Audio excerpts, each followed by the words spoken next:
The Higher Education Hour podcast is an edit of the Higher Education Authority's Higher Education Hour radio program, which airs every Monday at 18:15 on Lusaka Radio 97.7 FM. This podcast has been shared with express permission from Lusaka Radio 97.7 FM.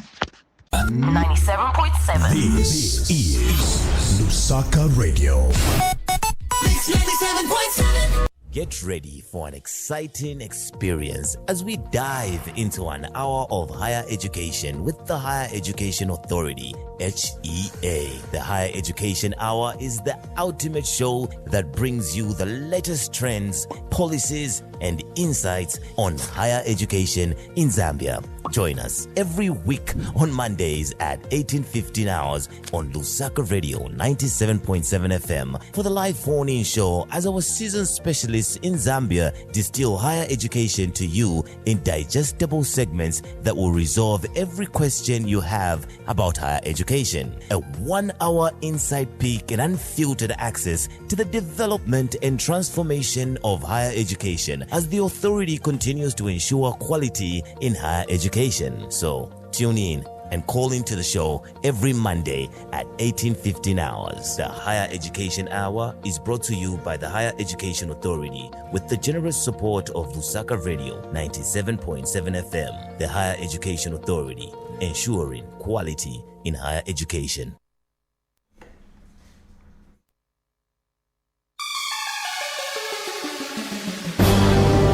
That's right. It is 18:25 here on Lusaka Radio. It's yet another edition of the Higher Education Authority's Higher Education Hour. My name is Dash the Greatest. I am your host from here on out all the way until 19:15. Now, this time round, we're going to be welcoming back a guest, Dr. Martin Mushumba, who is the Director of Quality Assurance at the Higher Education Authority. He was on episode 4 of the show, which when we actually discussed the higher education general regulations of 2024. And in case you are joining us for the first time, if you did miss out on that show, then please make sure to make your way to the podcast version on the HEA's website, which is www.hea.org.zm, or on Higher Education Authority's YouTube page, which is at HEA Zambia. Now, today we are going to be discussing with Mr. Mushumba the audit of 9 colleges for violating enrollment requirements and the larger repercussions on the higher education subsector. Mr. Mushumba, thank you so much for joining us yet again. You're here on the 4th episode of the program. Thank you, Dash, and good evening to you, and good evening to our listeners from everywhere they're following us from. Yes. It's a pleasure to be here. We've been skimming past the audit this whole time. We've been talking about how we can't really mention it, but finally we can actually delve into, the same regulations that were actually, sought after. And now the audit actually revealed that the several colleges admitted students without meeting the mandatory 5.0 level credits. How did these institutions even evade the detention, and what does that say about the effectiveness of HEA's monitoring systems? Thank you, Dash. And again, like I did indicate, it's always a pleasure to be here. It's good to share information with the public out there.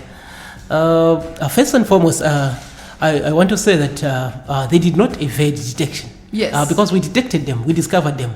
And, they tried to. And it's a dangerous thing to do. Yes. And we must make it very clear that anybody who attempts to do that is simply setting themselves on a very dangerous trajectory. Yes. So it's a very dangerous thing to do. They did not evade that because we finally managed to detect them. And what makes us happy or excited about the whole thing is that we are proud of the detective systems that we have as the Higher Education Authority, the mechanisms that we've put in place to detect such wrongdoing. Yes. So to us, we're excited about it because we can then talk about the systems that we've put in place. Mm-hmm. We can detect such wrongdoing from afar. Yeah. We can detect whoever is setting themselves on this dangerous path to try to attempt to engage in any wrongdoing in the Exactly. higher education sector. Yeah. This is basically you setting the standard, basically saying that if you try and go out of line, we will catch you. Well, definitely much more like it. We are simply saying you're coming into a very regulated Exactly. area. This is a very regulated sector, and everybody who is coming in must be ready to comply with the standards that we've set in. And if they do anything that is wrong, we'll be able to detect them. And just like we did with the 9 higher education institutions that we are talking about today. Yes. Yeah. And were there any patterns or commonalities amongst these institutions, such as the location, the ownership, or other characteristics that kind of contributed to these same violations? Dash, I would respond yes and no. Look, yes, because so far the ones that have been exposed or private higher education institutions. So somewhat I would say yes, because we are seeing a pattern that is coming up, that a number of private higher education institutions are engaging in wrongdoing. No, in the sense that, this was happening across the country, throughout the country. So it's different institutions involving themselves in dangerous activities from different parts of the country. Yeah. So not much of a pattern, but yes, a pattern there, because we're talking about private institutions that think they can just come here and do some business and go on and detect it. And you actually mentioned something along the lines of this not so long ago when you're talking about quality assurance, how you make sure that everyone is standing in line. Not to say that you're policing them, but you're just trying to set the record straight. Yeah, look, Dash, the fact, first of all, the fact that we've detected these institutions gives us pride as the higher education authority, because we're talking about our audit systems that are able to review such wrongdoing. And again, it sends a signal, a strong signal out there that, look, there's no any more room for hiding wherever you are. If you look at these institutions, some of them are as far as Eastern Province. There are others from as far as Northwestern Province, Southern Province, and everywhere, all over the country. So we'll still detect you from whichever angle of the country you want to hide. And this is what we're doing. We've simply put, intensified our surveillance systems and our mechanisms for quality assurance. We are now conducting audits that are scheduled and audits that are spontaneous. Those that will just come because we have leads from the public on what you're doing or what is going on in your institutions. The systems for quality assurance, the systems for quality control, the mechanisms that detect wrongdoing, the mechanisms that are meant to enforce quality standards have improved. And we are actually continuing to collaborate not only with the public out there, but the students themselves within these institutions. So we're collaborating with them as friends, as partners, as peers in the higher education sector. Well, we've gotten some of them. Some of them are actually our informers, so to speak. Within the institutions, they'll be telling us, and they're telling us that their students, their fellow students actually do not have the 5 O levels, for example, that are needed for one to be admitted in the higher education sector. They're telling us about the qualifications of their teaching staff. They're saying, we saw this gentleman who was just graduating last year with a bachelor's, and he's teaching under this particular program with a bachelor's qualification. How is he managing to teach us, or how is she managing to teach us? So we've engaged the students also to be informing us as partners in the higher education authority, because it affects them. We have the public out there and many others. So our systems, sensitization campaigns, programs like this one, a very important program. We actually appreciate Lusaka Radio for according us this opportunity. Very, very important program. So we have programs like this one. The public are getting sensitized. They know now what we stand for. Yeah. Is it a cause for concern that some institutions do have, lecturers who only have a bachelor's degree and not the MBA that's required? Well, that's a good question, Dash. That is concerning. What is concerning is that It's not about not having a master's qualification. It's not about not having the PhD qualification. It's about that particular person who is not qualified to teach on a particular program or to supervise a particular student, and yet they are given that responsibility to supervise or to teach that student. For instance, if you have a master's qualification, there's nothing wrong with you teaching a bachelor's on a bachelor's program, for as long as you're teaching on the right program that matches your qualifications. We also have colleges where those with bachelor's qualifications can still teach. But what becomes a problem is if you have a bachelor's qualification and you're teaching on a bachelor's program, you have a master's program, you're teaching on a master's program, or sometimes what we've come to see is those with master's qualifications going to such levels as supervising those that are pursuing PhD programs in some of these institutions, which has become a point of concern to us. This is a source of concern because how do you then justify that you are doing a PhD and then you are being supervised by somebody who has a master's, regardless of their experience? And these are things that we are talking about, and those are things that are concerning to us. Now, back to the press release. It does outline strict measures for non-compliant students at different academic levels. But how does the HEA plan to ensure that these directives are implemented uniformly as well as fairly? Look, that is a very good question. These regulations that we set in place as HEA do not discriminate. First of all, they are for everyone in the higher education sector. You could be running a private institution, you could be running a public institution. So these are for everybody in the private sector, in the public sector, everybody in the higher education sector, so to speak. The first thing is we make sure that there's sensitization. And first of all, there's public buy-in to these regulations, because we don't develop them in isolation. We develop them working with these institutions. So we want buy-in to our processes. We want public buy-in to everything that we do. So we tell them about these regulations that we develop. We tell them about the standards, and all we ask from them is that they follow these guidelines that they've accepted themselves, that they have agreed to work with us to enforce. And this is what we do. We do not develop laws or regulations that are alien. These are rules and regulations that are actually governing the higher education sector everywhere else. And this is what we want them to simply abide to, so that our education system becomes as competitive as it could get.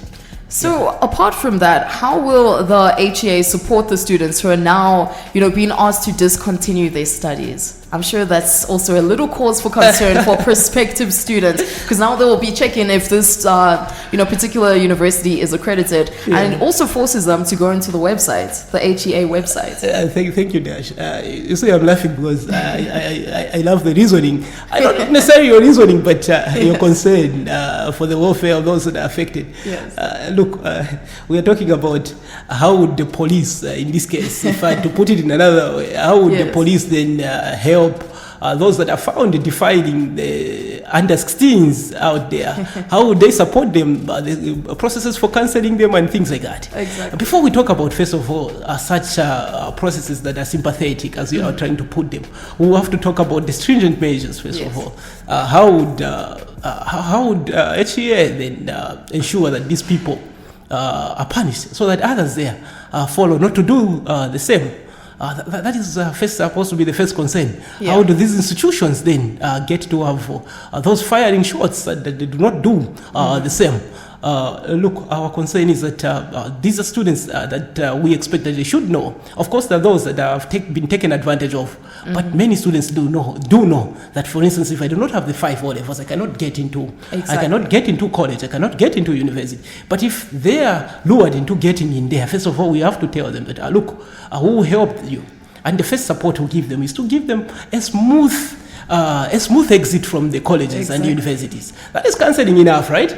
That is support enough. Yes, we are giving them a very smooth and befitting exit from these institutions, so that they go home, concentrate on their 5 O-levels, acquiring their 5 O-levels. So we'll support them to withdraw from their programs, so that they go home and concentrate on the 5 O-levels. We'll also make sure that they do not progress. If they insist to be in those institutions, they do not progress.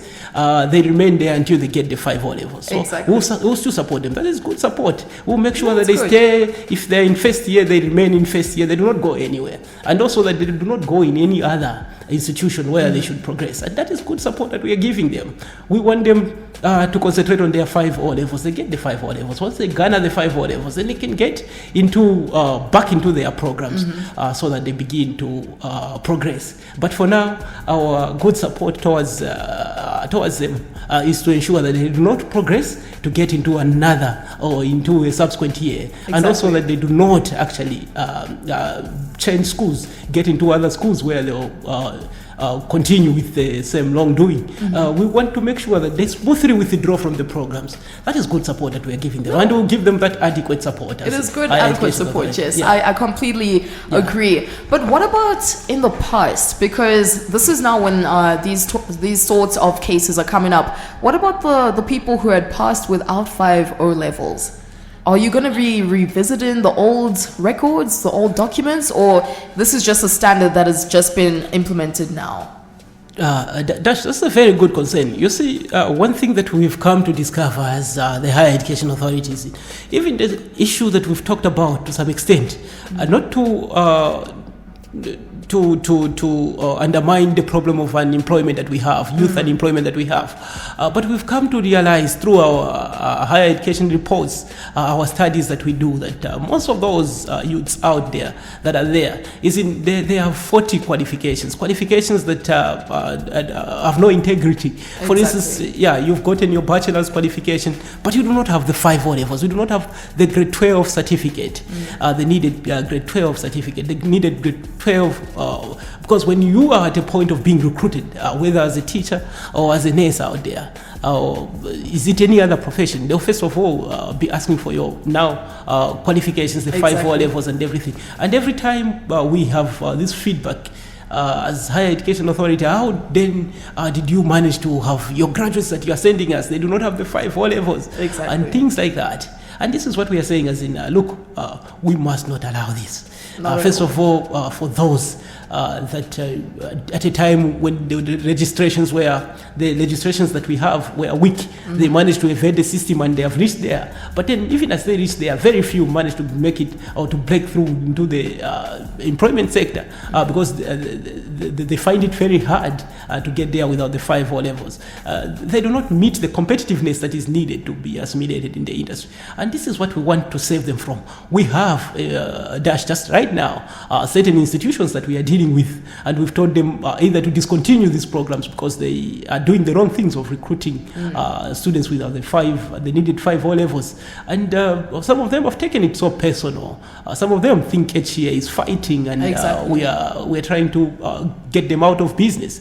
There are those that have not gone shy from calling us names because they are not happy with what we are doing. But simply put, we are doing that which is meant to protect or safeguard the integrity of our higher education system, the integrity of our education system. We want to ensure that tomorrow these graduates that we have will be graduates that have made the merit through and through the process, graduates that have gone through the furnace, and graduates that indeed are befitting to be called graduates there because they've shown excellence through their processes from the time that they were in school, where they managed to get the 5 O-levels, the minimum credits that are needed for them to be recruited in these institutions. And look, the first thing that I love about our education system is it's very accommodative. Yes, it doesn't force you to get into the stream where you'll be asked for 5 O-levels.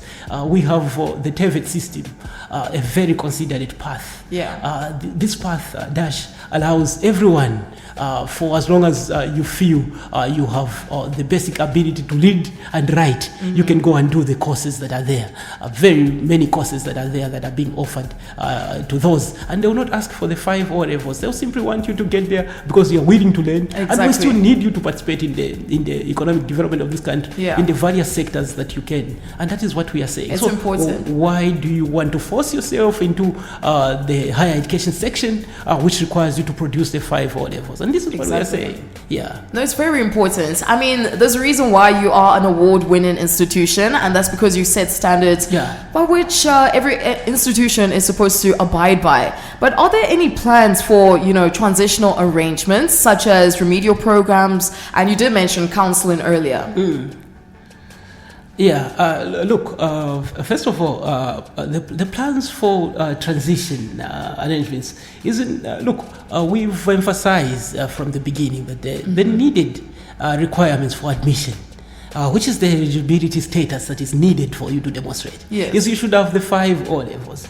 And what we're saying is, in as much as we sympathize with the students, because there are those that have actually been duped through the system by some of these institutions. As we go, I think we'll talk about some of the punishment, some of the measures that we've put in place. But what we want to emphasize is that, yes, we feel and sympathize with some of these students. Because they've been through this process, and that's why we're saying there's actually recourse that once they're done with the 5 O-levels, they should continue with their academic journey. Because for us, it looks like we have a caller. Let's hear what they have to say. Thank you so much. Okay. Yeah. I think it's the network maybe. But please come through and let us know if you have any questions. It's 0977-977-860. It is Dr. Martin Mushumba, who is the Director of Quality Assurance at the Higher Education Authority.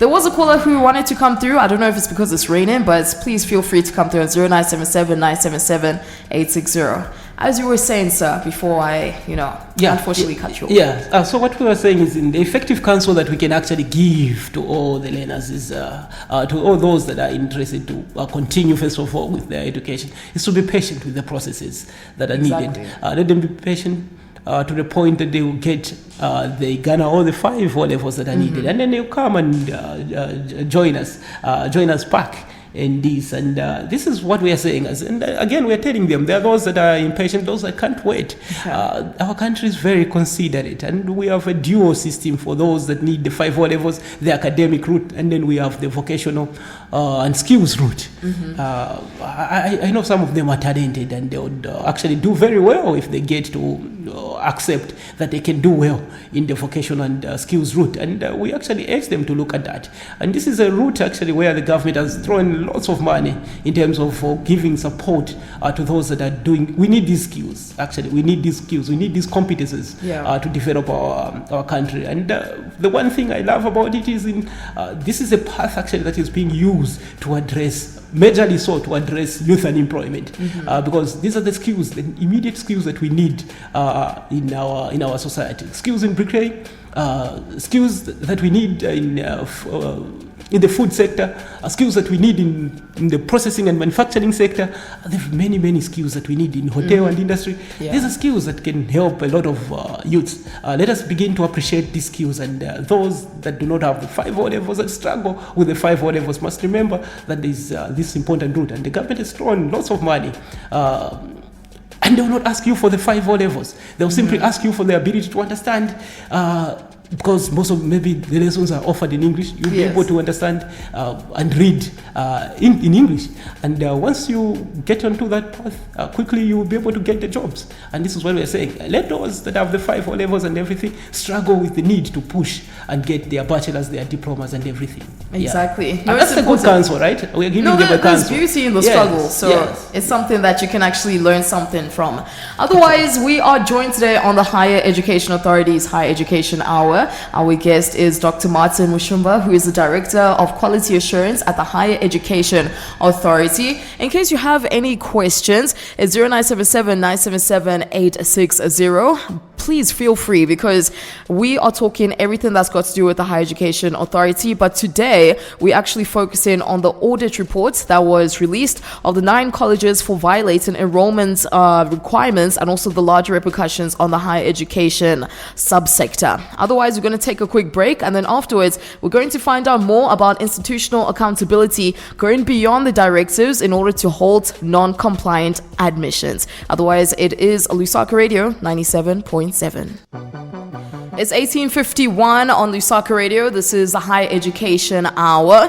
Today we do have a guest who joined us on episode 4. His name is Dr. Martin Mushumba, who is the Director of Quality Assurance at the Higher Education Authority. In case you do want to ask him any questions, it's 0977-977-860. You can either call us right now, or you can text us on our WhatsApp line, which is the exact same number, which is 0977-977-860. We're now going to be finding finding out about the institutional accountability, and that is beyond the directives to halt non-compliant admissions. What sort of punitive measures does Higher Education Authority intend to apply to offering colleges to ensure accountability? Dash, again, that is a very good question. And I said at a later time we'll actually have to talk about the measures that we've put in place. First and foremost, I want to appreciate the fact that, look, there's no time that we actually apply the same measures on everybody. Exactly. There are different reasons that apply actually, and what we look at is in issues of compliance coming from the institutions, their cooperation in terms of willingness to change and willingness to do the right thing. There are those that are defiant in terms of after you raise the various misgivings that are within their institutions. There are those that will actually show willingness, support towards your cause, and they'll actually volunteer to do certain action, to take certain action, decisive action for that matter. And what I want to point out in the case that we are referring to, these 9 institutions, we've actually taken or applied different measures in terms of punitive action against these institutions. There are those actually that we've already asked to withdraw these programs, to discontinue the enrollment of students on those programs, because first of all, we have no faith or confidence in them restoring order in terms of providing education that meets the standard. There are those we've actually asked to make sure, because they've provided the recourse themselves on what they are supposed to do, to provide that they live by certain instructions that we've given them, so that together we manage to see, to lead that there are no further breaches. They are again those we've issued with intentions to deregister them. And why we've issued them with the intentions to deregister them is because we've examined or audited their mechanisms of quality assurance, and we've seen that it does not provide any confidence that they will be able to do things or get it right, even if we gave them 5-6 months or so. But then, like our law provides for it, we've given them 30 days to prove to us as to why we should not go ahead with this intention to deregister them. So we want to hear from them within these days, within this number of days, as to why we should not deregister them. But then the safest option we've taken as HEA is to decide that they're not ready, and they have to account for why they feel they are ready to be or to participate in this particular regulated sector. Yeah, so the different options are there, and they apply differently depending on our assessment of the institution and the breaches, the extent of the breaches. Suffice to say, the breaches that we are talking about here is admission of students without the needed 5 O-levels. There are those that have so many students, almost everyone. There are those that would have 2 or 3. But then there are those that will have, so the numbers are different, and you would understand the different processes that are falling prey to, those that are motivated towards making money, and those that would have omitted 1 or 2 things, or those that would have thought this student because was telling them a particular story and they could buy it. But in short, what we want to tell them or to communicate to them is that there's no room for such kind of breaches in the higher education sector, and we'll not condone this. The extreme is in who deregister you, and this is what we have, the message we've sent out to these institutions out there. So most of the times, do you send warning letters to these institutions before actually deregistering them? Because maybe somebody listening might not understand completely.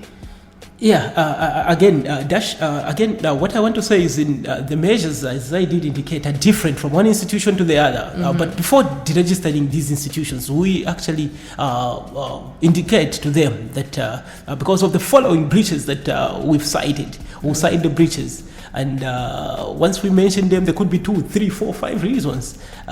We tell them that you have 30 days to prove to us as to why the Dash Institute should not be actually deregistered. Yes. And then Dash will be on the other end struggling, giving us, providing us what they feel are the valid reasons as to why we should not deregister them. Then it will be up to us now to analyze the communication that we've received from the Dash Institute as to why they're justifying that they should continue to operate in this particular space. Should they be compelling enough, and we find them that they are compelling enough to allow them to keep operating because they've put in place the following measures and that measure that helps to safeguard the integrity of our education system, provided they've given us good reasons, we'll give them recourse and give them certain instructions to guide them on how they should begin to operate. There are those that provide us with unsatisfactory responses, and the definite response that we give to them is you've been deregistered. And I'm already foreseeing a few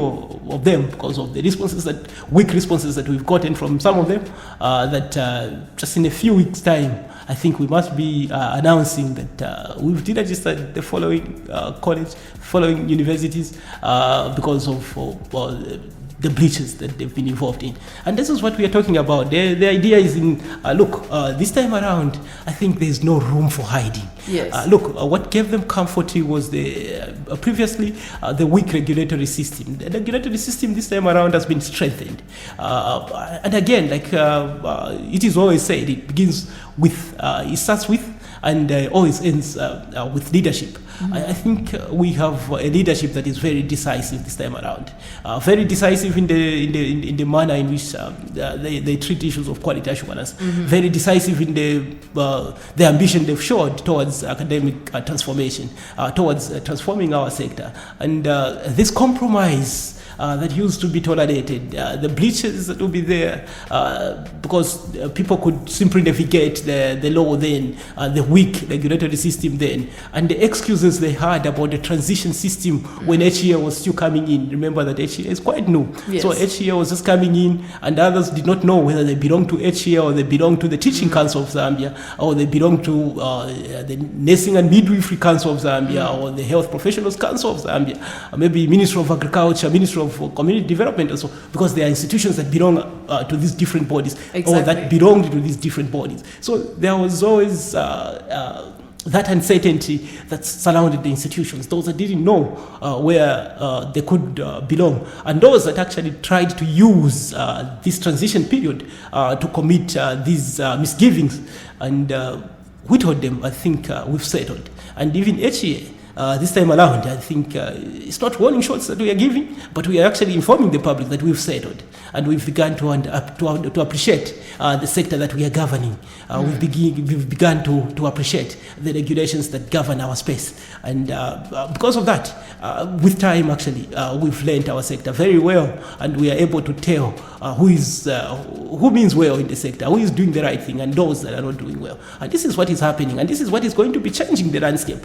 The narrative is going to be changing very soon, because with time, we've grown in the sector, we've gotten the experience that is needed, and we've begun to detect that which is right and that which is wrong. And this is what was needed. That time, I think the adjustment time, the time that we needed to grow together, the time that we needed to understand and appreciate our sector, was the time that the institutions, those that are scrupulous, used to actually evade the law and do those different things which are not desirable. But this time around, I think it's actually very risky to engage oneself in these crimes, to engage oneself into academic crimes. And again, this is a call that we have even on the police, that they should take interest on academic crimes. Just like they take interest on all different crimes, not paying, not compliant to tax, not doing certain things, certain breaches. The police has a mandate over and above every law that exists there, to look at what is being done and how it's being enforced. And where there are breaches to do with education, we're actually calling on them to also get involved and get very interested in this, because there are so many, and because there are so many, we want to instill the confidence in the public that they begin to appreciate our higher education system. Let us restore the confidence that is needed for our sector, and we are inviting the police and other law enforcement agencies that should there be crimes that are related to academic crimes within their space, those that bribe their way to get qualifications, those that bribe their way to get admitted in these institutions. These are breaches also that extend to other law enforcement agencies. Corruption, for instance, academic corruption. All these must be must be investigated. It's real and must be investigated. And the police and other law enforcement agencies must actually take interest in these matters. And this is what we are telling the public out there, that it's not for the Higher Education Authority on itself.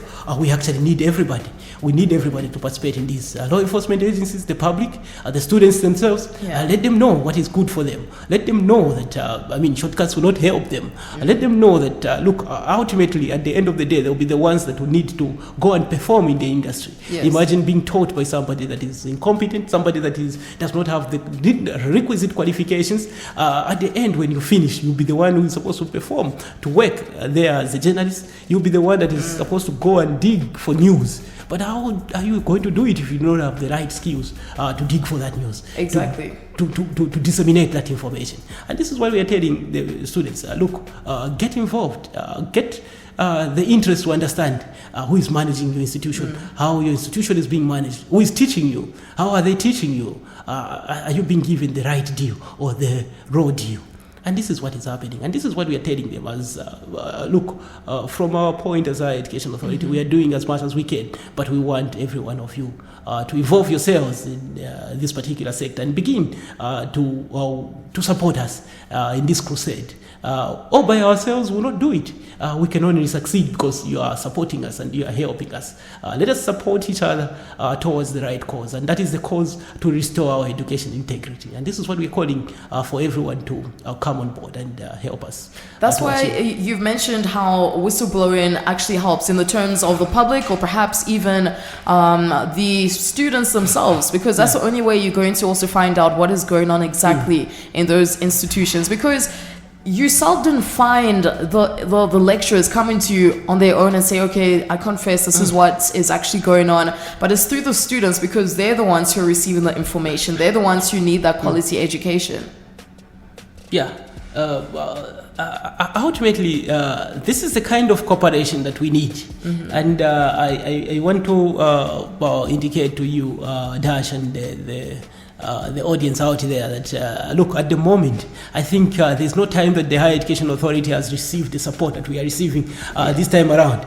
We are receiving this support not only from the public there, but also from the government. It was just recent, I think it was last week, when Cabinet actually indicated to us that they want to see stringent enforcement of the regulations surrounding the higher education sector. Remember that the new Dawn administration has put in lots of money in the general education. Then if they've put in that amount of money training this person to reach up to grade 12, why would they then want this person to get into the higher education and get the bogus education, or to get the education that has no integrity, education that will make them to be failures out there? So that wouldn't work.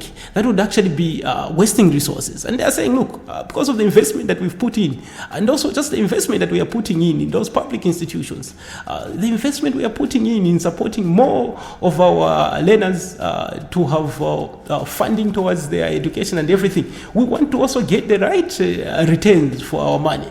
We want competitive graduates that are going to help us to solve the problems of our day. And we are saying, look, this is our responsibility as the Higher Education Authority to make sure that these government returns get to be commensurate to what they are putting in. The government investment is actually actualized by giving them quality graduates. And this is the duty that we have. The duty that we have to ensure that our citizens, to ensure that everyone that goes through the doors of higher education, they get the right value for their education. And this is why we're saying, as in, we are happy with the support that we're getting, not only from the government, but from the public also. Now, Dash, we are getting it even from the institutions themselves. They're telling us, there are lecturers out there who are telling us, Higher Education Authority, have you taken note of the professors that we have at our institution? Look, we have 1, 2, 3, 4. They will list them down. And they tell us, look at their publication. Look for this person. Check their website. Check from Google if you are going to see any publication from this particular lecturer or professor. And you will tell us. What we are simply trying to point to you is that they do not qualify. they are not eligible to be a professor. Oh, no. They do not qualify to teach on this particular program, or they do not qualify to supervise me. The same learners now are telling us they do not qualify to supervise me. Please assess this. This is one who's been assigned as my professor. I feel they don't qualify. And this is the collaboration we are appreciating from the public. This is the support that we've actually been looking forward to having. And we are happy this time around that we are having this kind of support from the public, support from the students themselves. And indeed, we are happy because the students ultimately must be the winners in this crusade, because we are doing it and we exist for the students to help them get the right education. And because of that, and like I said, it begins with leadership, how you view the students. And look, our administration this time around, we look at the students as very, very integral in the provision of quality education. We've met students from different unions. We've met even the union leaders themselves, because we are telling them, look, yours is not just to look at the warfare in terms of pushing for salaries and everything. The warfare is to ensure that that person who is teaching in your institution meets the standards that are needed. That particular person who is teaching there is qualified. That is warfare, staff warfare. Checking to it that the staff are giving the institution the right value. Check to it that the staff are doing the job that they're supposed to do. It's not always to look at it as in the interest of the union from the pressure group, kind of fighting the institution, fighting the government, fighting everybody, fighting for salaries and everything, but also transforming these unions so that they become the useful agents towards transforming our higher education system. They become useful agents towards promotion of quality assurance. And this is what we are looking at. And like we said, it begins with leadership. It starts with leadership. When it starts here, it ends there, because the leaders have seen what needs to be done. And they're actually engaging, having the right engagement with the unions, the avenues, the various avenues that exist in these institutions in order to ensure that we have quality education. And this is what we're talking about. Well put and well said. But it is 1909, and this is the Higher Education Authority's Higher Education Hour. We are with a guest by the name of Dr. Martin Mushumba. You might remember him from episode 4. He's the Director of Quality Assurance of the Higher Education Authority. And in case you did miss out on any of the podcasts or any of the conversations that we had, you can check out the podcast on Higher Education Authority's website, which is www.hea.org.zm, or on the Higher Education Authority's YouTube page, which is at HEA Zambia. Today we are looking at how the audit of 9 colleges for violating enrollment requirements, and also the larger repercussions on the higher education sector. In case you have any questions, it's 0977-977-860. You can either call us right now, or you can text us on our WhatsApp line, which is 0977-977-860. Now, there have been some online commentators suggesting that this situation reflects a broader systematic or systemic failures in higher education. What is your response to this view, and how does Higher Education Authority plan to conduct such perceptions? Yeah, a very good question, Dash. And my first reaction to that is, look, there's no system that is 100% perfect. Yes. The idea is to minimize possible areas for cheating, first of all, in the higher education sector. The HEA has challenges, and its challenges are well documented. And even when these challenges are well documented, that doesn't amount to failure. And what we want to point out is, look, the various system failures that we have, maybe we will not see everyone that is doing wrong at the same time, but that doesn't mean one is going to hide forever. And what we want to assure the public is that HEA's responsiveness towards managing the sector has improved. I think in terms of capacity, like we are saying, in terms of experience, the institution has become very experienced now, and we've begun to understand our mandate better than any time in our history. In terms of detection, some of these things that we are detecting, to some of you, you think, so meaning there are lots of things that are happening. To us, I think this is giving us a point of satisfaction, because we are able to detect these things, and we want to use these things for others to learn that it doesn't now pay to engage in this kind of wrongdoings. Exactly. And this is what actually gives us satisfaction.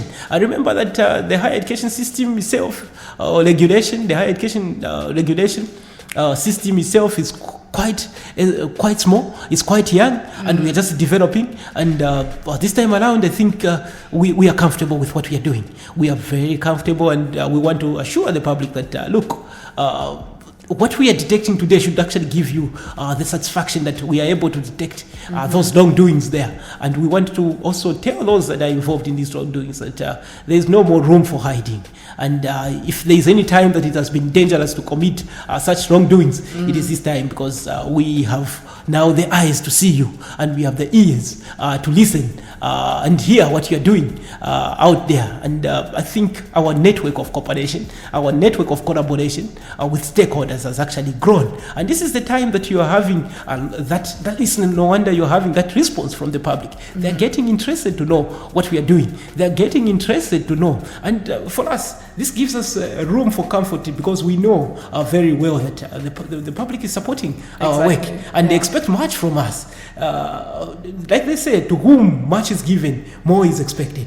And we are happy about it, because they've given us a bigger mandate, and we must deliver to this mandate. We must deliver to their satisfaction.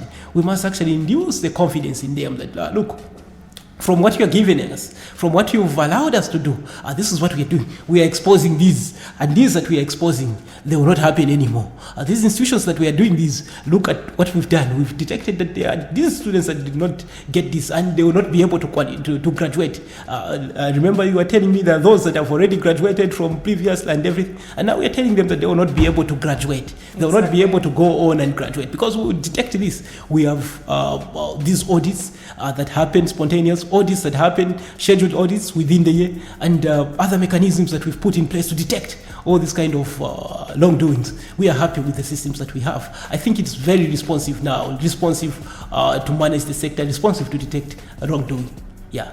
And it's good that you responding to the public in a way, in an authoritative manner. You know exactly how it is that you get around these issues, and they can put a lot of confidence in what you've just said now. But do you think that the framework is robust, the Higher Education Act of 2013? Do you think that it's robust enough to address emergent challenges in higher education, or are there areas that require urgent return or reform, rather?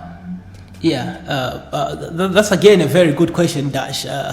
I've actually repeated several times that our system this time around is nearing perfection. There's no system that is perfect, but we are nearing perfection. We had the Higher Education Act of 2013 that set up the Higher Education Authority. With time, after working with it and seeing how it was responding, we saw a number of gaps where we needed to iron out certain issues and address.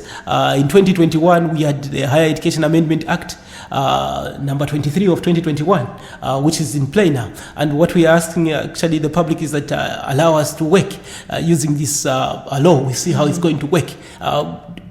For now, I think we are satisfied with what it's giving us. We have our regulations, which were just passed. I think they were adopted and signed on 29th of August. And we are happy because this operationalizes the Higher Education Amendment Act of 2021.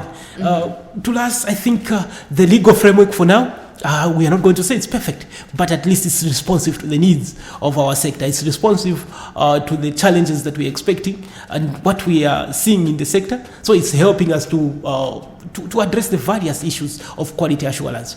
For now, the legal framework, for now, the regulatory framework that we have, the various policies, the various systems that we've put in place, including the guidelines that we've put in place to guide standards, to guide admission, to guide recruitment of staff, to guide recruitment of learners, to guide who is supposed to be promoted to what position, to guide the various things that relate to quality assurance programs we're supposed to teach on this particular program, who is supposed to lecture, supervise, and everything. I think we have the needed tools, we have the needed support, we have the needed framework that is needed to address the issues of our day.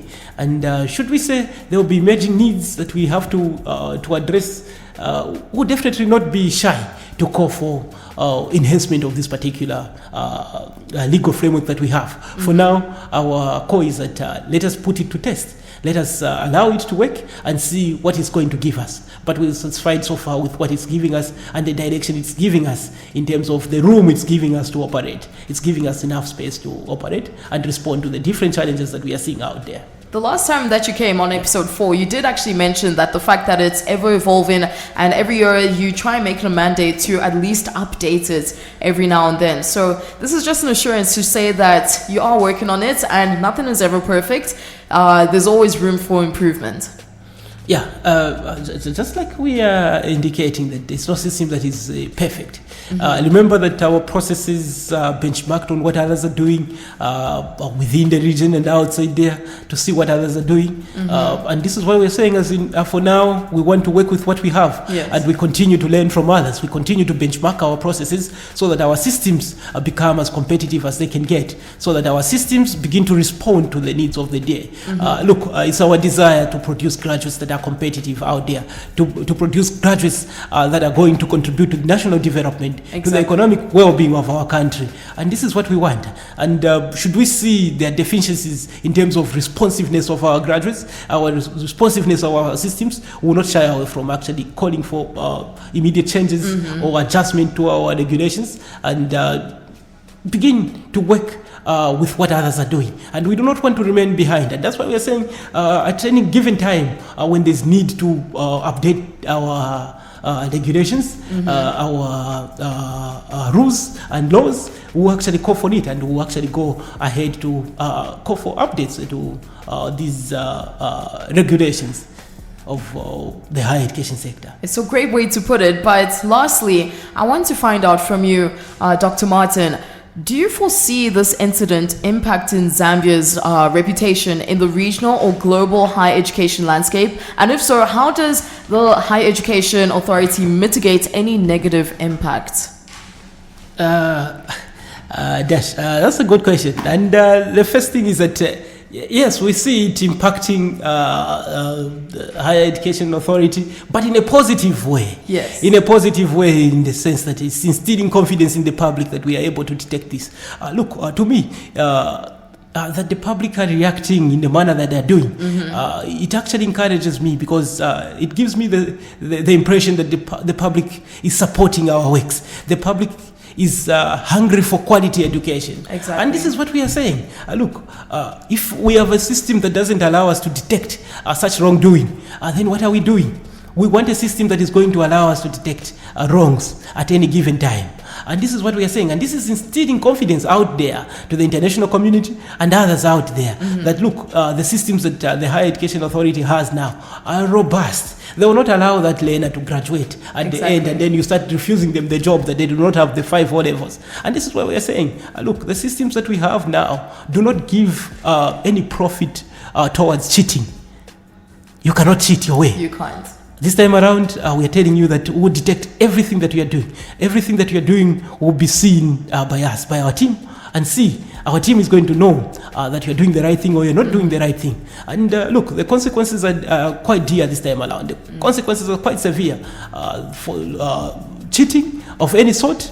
We have rules and regulations now that we are happy about, because they provide for different sanctions, including deregistration of these institutions. I do not shy away from deregistering institutions that are not following within the principles of quality assurance. Because look, the thing is, we want to ensure that we enhance the integrity of our higher education system. Look at how much we are talking about attracting foreign students. We do not want to attract foreign students because it is easier to get education in Zambia. We want to attract foreign students because the education that we are providing in our country is competitive. We want them to come here because they are attracted by the quality of education that we are providing, and we must be the first ones to safeguard it. So for anyone that find it profitable to engage in any wrongdoing, we want to make it difficult for them, and we can assure them that it's not going to be easy anymore. And this time around, I think our systems, like I'm saying, our systems have improved, and the leadership that is just in there is become the leadership that is very decisive in terms of no compromise towards such breaches. We would not have room for discussion, especially if it touches on quality assurance. Exactly. We will not condone such kind, and we will not take lightly such misgivings like it used to be. I think it's time to learn that it doesn't profit to cheat yourself, to cheat your way through the education system. And this is why we are calling on other enforcement agencies, the police, the Anti-Corruption Commission, the Drug Enforcement Commission, all those that... the general public. Yes, look, this time around, get the interest that is needed in the higher education sector. There are also crimes in the higher education sector. I think we'll have a moment where we'll come and discuss the different types of crimes in the higher education sector. We'll come and talk about the different breaches that exist in the higher education sector, the different kind of offenses that exist in the higher education sector. And these are offenses that we would want the public to take interest in. These are offenses that we want the police there to know about and begin to act against. Because just like we said, for instance, not paying tax when it's legally bound on everyone that we have to pay tax. Exactly. The same way, if you cheat your way towards getting a degree when you do not have the 5 O-levels, you cheat your way towards getting that PhD when you are supervised by somebody who doesn't qualify, or you cheat your way towards establishing an institution and you're providing education using lecturers that do not have the right qualifications, lecturers that are not eligible to teach at a different level. You should get the consequences, and the punishment should not only just come from HEA, but should come from the different facets of law enforcement agencies that must actually take it decisive and act against those offenders. So because these are offenses that exist in the higher education space, and we must act against such offenses. And we want to just conclude here. Dash, I know that we are concluding. Time is always jealousy, and we wish the next time you give us 2 hours, especially when I come here. I think we need 2 hours. I know time flies. Yeah. We want to be very categorical, Dash, that look,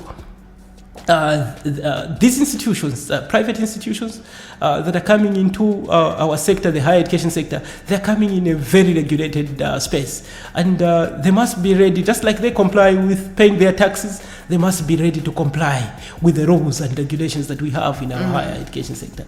And what we are simply telling or asking of them is that, look, yes, these are companies that you are running and for profit. But look, we are not just going to make profit without ethics. Let us begin to respect the ethics by respecting the different provisions of the law that are there in terms of providing education. Let us begin to respect the fact that we want to have graduates that are going to be meeting the standards out there. Graduates that will not only work in Zambia, but graduates that are going to be competitive to work anywhere that we send them. Exactly. We must be proud of our graduates that get there because they would have gone through the system that would have backed them. We have complaints about graduates that are coming through our higher education systems and backed. And others are even saying, actually, maybe they've not even gone through any oven to back them. And this is worrying because to us, the ultimate end is to be happy with the graduate quality that we have as a country, because we remember that the human capital that we desire out there to give us the development, the much needed development that we have, can only be realized when we get it right in terms of producing the right graduates in the field of economics, right graduates in the field of engineering, right graduates in the medical discipline, because when you get sick, you will not be there on your bed to choose, don't bring a lecturer from institution X. Exactly. A graduate from institution X, give me a graduate from institution Y, because I don't trust this one. You see, so meaning that any graduate is going to attend to you who is a doctor at that particular time, regardless of how they went through the becking process. If that becking process was inadequate, that will show in the manner in which they are going to treat you. Maybe you will not get the right attention. And this is what we are worried about. These are the graduates that we are going to employ in the various sectors, in various sectors of our economy, and we will not choose because we will get them like they are coming from all our higher education institutions that we regulate the same way. Therefore, if we are not going to choose at employing them, then today we must apply rules and regulations that must apply uniformly and fairly, like you had asked, to everyone. And if they have to apply uniformly and fairly to everyone, then we must actually enhance or become very stringent in the manner in which we enforce these regulations, so that we begin to have the right graduates. We begin to have the right standards being implemented in these institutions. And this is our desire, the big single most desire that we have, that we begin to have the right graduates out there, graduates that are responsive to the needs of the industry, the development needs of our day, the 21st century development needs that we have today. Well put, Dr. Martin. Thank you so much for joining us and for catching up since the time that we met on episode 4. That was Dr. Martin Mushumba, who's the Director of Quality Assurance at the Higher Education Authority. Today we were looking at the audit of 9 colleges for violating enrollment requirements and also the larger repercussions on the higher education subsector. But in case you didn't get a chance to start the show, you can always check out the podcast version on HEA's website, which is www.hea.org.zm,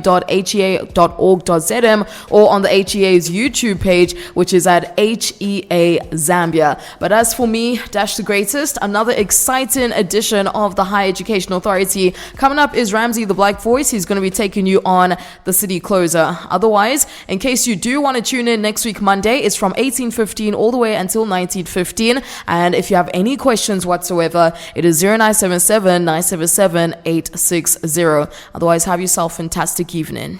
Get ready for an exciting experience as we dive into an hour of higher education with the Higher Education Authority, HEA. The Higher Education Hour is the ultimate show that brings you the latest trends, policies, and insights on higher education in Zambia. Join us every week on Mondays at 18:15 hours on Lusaka Radio 97.7 FM for the live phone-in show, as our seasoned specialists in Zambia distill higher education to you in digestible segments that will resolve every question you have about higher education. A 1-hour inside peek and unfiltered access to the development and transformation of higher education as the authority continues to ensure quality in higher education. So tune in and call into the show every Monday at 18:15 hours. The Higher Education Hour is brought to you by the Higher Education Authority with the generous support of Lusaka Radio 97.7 FM. The Higher Education Authority, ensuring quality in higher education.